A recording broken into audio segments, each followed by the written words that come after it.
Bank finance, especially in shipping industry, where do we go and what lies ahead? Well, look, in recent years, in the shipping downturn, there's been a huge upheaval in the bank finance space serving the shipping sector.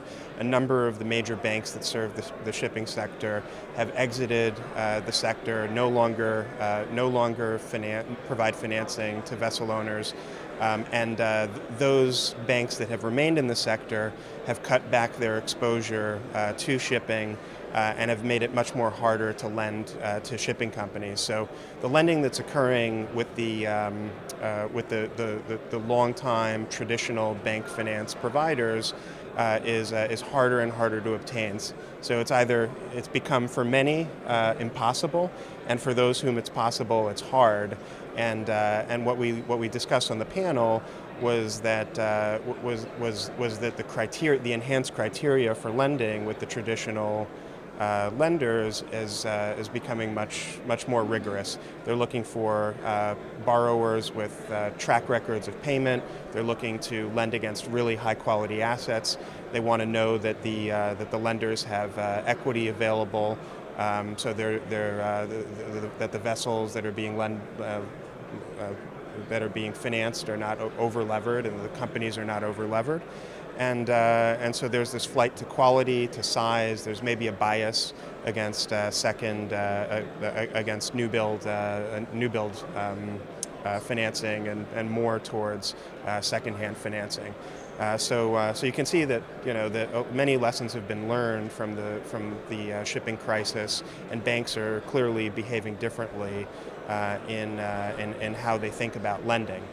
What's also happened is, and this was discussed on our panel, is that a number of alternative financing sources have come into the marketplace. So you see private equity coming into the marketplace.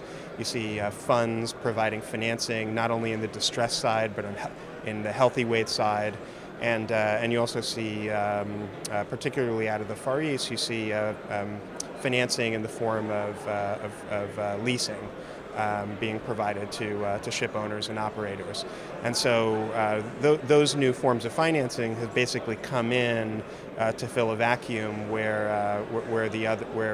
some traditional lenders have been backing out of the space, and the real question is, and I don't think that I don't think anybody really knows, is whether that's a permanent shift or whether as the shipping market improves, traditional bank lenders will open their balance sheets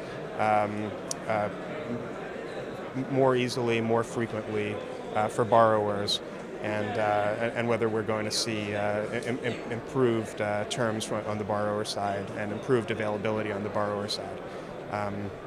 So that continues to be up in the air.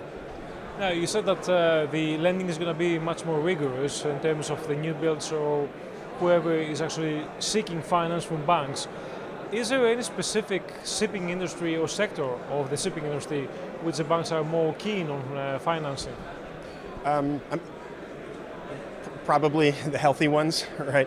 So you would imagine that those sectors where the prospects are brighter, where conditions are better at the moment, are going to be more easily financeable. But for high quality companies, even in challenged sectors, financing will be available as long as the companies have a track record of payment, the assets are of high quality, the companies aren't over levered, and there's sufficient size and scale that there's an interest on the bank side in maintaining long-term relationships, which are very important in this industry. Just a comment on the Capital Link conference. This is truly a world-class conference, and Nick Bornosis has built an unbelievable institution here.